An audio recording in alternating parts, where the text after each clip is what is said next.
What's going on, everybody? I'm going to have another product review for you today. Today is going to be a review day of this Meguiars Ultimate Waterless Wash and Wax. I had mentioned this during the Waterless Wheel and Tire review that I did a couple of days ago. This is part of their same line, their new waterless line for their stuff. This one, as you can see, it just mist on and wipe off car wash, high lubricity, no scratch formula. This sort of stuff, this waterless wash and wax stuff, I don't know, kind of freaks me out a little bit from time to time. I feel like it's kind of like a quick detailer, and quick detailers are good if you have already washed your car and you're just going to a car show that has a little bit of dust maybe sitting on it, and you want to spray off and get that off. But any other time, they kind of freak me out a little bit because you never know what kind of contaminants and stuff that you're running across your surfaces and putting scratches down that you have to come back and buff out later. But that's just me, to each their own. I do use quick detailers all the time, so but that's just for light stuff. And as you can see here, it tells you all the stuff that it does and what it has in it and how to use it. It basically just recommends spraying it on using 2 microfiber towels to wipe it off. So you're going to be spraying this on, coming through with 1 microfiber towel, and then once you get through with one, you can go to the other to buff off the haze. Simply the same as a quick detailer.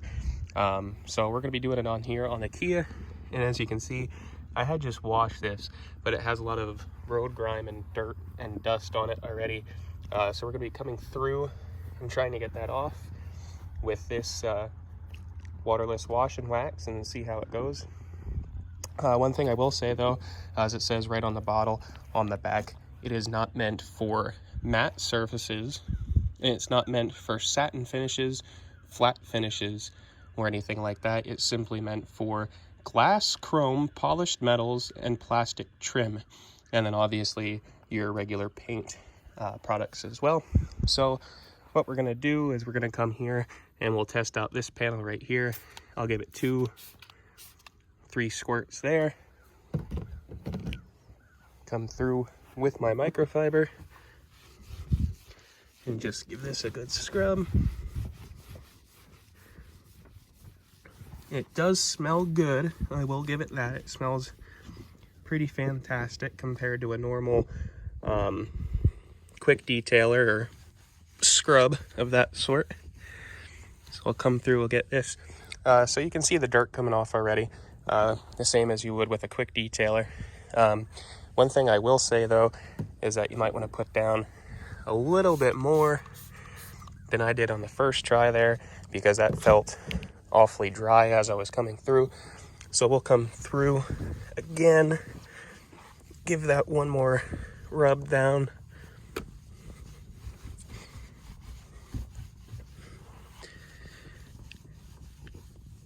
And now that that's gone, you can see the dirt on this microfiber already. We'll come through with the drying clean one that I have and see how this haze removal comes off.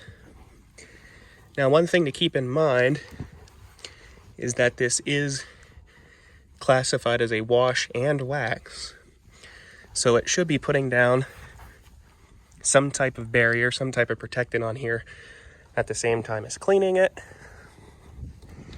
which, as you can see, all that dirt and grime is gone, which is fantastic.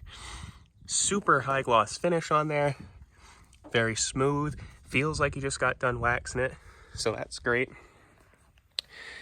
Like I said, you can see all this stuff coming up, but like I said, it did feel rough, it did feel dry on that first pass, so make sure that you put down enough of it so you don't have that.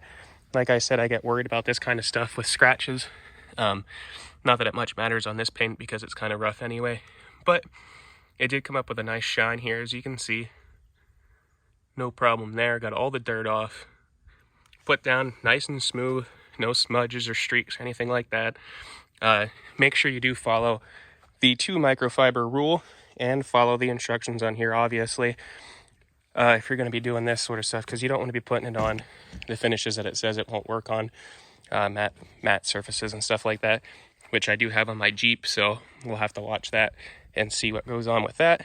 But we'll come back here and we'll put it on this corner because I want to see what it happens with that plastic bit there. One thing it does say on the bottle though, and one thing that I've read about this before, is that you don't want to give it time to dry. I mean, obviously giving it time to haze is what you want to do, but you don't want to spray it on and then forget about it and just leave it on there, because if it does dry, it will cake onto the surface almost, and then you're going to have to either wet it down with a hose, or if you have a spray bottle for just water, then you can do that. So I'm just going to wipe this off, and we'll see what it looks like before removing any haze. So you can see that there is a bit of a haze difference. I don't know if you can see it. There's a line right here with that haze difference. But I'm going to come through with that second microfiber, and we'll wipe this off. Make sure to get that plastic trim. When you're doing stuff like this, guys, especially, I mean, it's just the general rule for washing as well, is to top the bottom, because you don't want to be going from a nice clean surface up top, you know, this, you don't want to be doing this and then getting in the bottom and then coming back up to the top, because a lot of your road grime, dirt, dust, contaminants, and scratch makers are going to come from down bottom, and you don't want to be coming from here up onto your fresh paint and scratching that stuff. So that's just something to keep in mind. So it does say that on the bottle as well, go top to bottom like normal.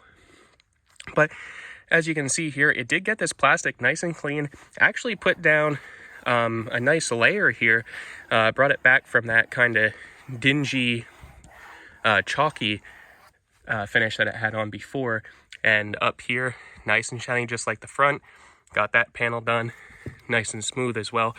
So I have almost no complaints about this product, other than it is kind of along the lines of a quick detailer, where you might be scratching the surface, although they claim from Meguiars that it's a no scratch formula. And like I said, and if you've watched previous videos, that I trust Meguiars with all their products, because, you know, they went through the tests and they've been around for a while, so they know what's going on. Again, with this product, same way with the Waterless wash and wax as the Waterless wheel and tire cleaner. I'm going to give it a 5 out of 5 in my opinion. Works great, and it works as the intended purpose. As you can see, we're not trying to get anything new out of it. It's not like we're washing a super caked on muddy vehicle or anything like that. We're using it for the intended purpose, and for that intended purpose, it worked the way it was supposed to. So 5 out of 5 for me. If you have used it before and you have a different opinion, let me know in the comments, and just let me know in general if you've used this product or not. And you can ask me questions in the comments as well about these products, because I use Meguiars all the time. Like I said, it is important to note that I'm not sponsored. I don't do this as a business. I don't do it for the money. And everything that I buy and review, I buy myself and give my unbiased, honest review of it based off of how I use it and what it's intended for and how it comes out. I also didn't do a review video of it, but on my Instagram, I did have a video up. I put down the spray-on ceramic coating by Meguiars on this hood yesterday. That is hydro-activated. So basically you wash your car, dry your car, put down the spray just on the panel, and then spray it off again with a hose or a pressure washer, and it seals and cures. And this is butter smooth. This paint, 100%. I actually went on a trip that was about 2 hours yesterday through a little bit of rain and some dirt and grime, and this is 100% still butter smooth. Absolutely no dirt or grime on it, as you can see. 100% reflecting, almost mirror-like. If I can get these shots, look at that. Still beautiful paint. And it is hydrophobic. So if you put down that ceramic coating, it will cure with the water. And once it cures with the water, then the water will just start beading. It won't sheet off or anything like that. It beads off real nice. No water stays on, anything like that. And I do use it on my windshields all the time. I know like a lot of people use F1 top coat and stuff like that for their ceramics, or they actually get a ceramic in the small bottles coating put on. and you can pay for that service. But I mean, it's the same thing. You can try it yourself. Let me know if you have used ceramic coating, the actual little bottles of ceramic coating. I haven't gotten into that yet. But Meguiars ceramic coating, the spray-on stuff, is absolutely fantastic. I do recommend that you give that a look and a try if we're trying to get into ceramic stuff. Absolutely fantastic. For the windshield, works the same way as the paint. I've actually put it on my Jeep, went through a rainstorm, and didn't even have to have my windshield wipers on. It beat it off that nice and that quick. So today, that was my review of the Ultimate Waterless Wash and Wax from Meguiars. Like I said, 5 out of 5 for this product here. As you can see, the results are fantastic, and you can use it on every surface but matte and satin finishes. So that was my review, guys. Let me know what you think in the comments. Don't forget to like, subscribe, and comment. And I'll see you next week with another product review video that I'm getting in. Hope you have a great rest of your day.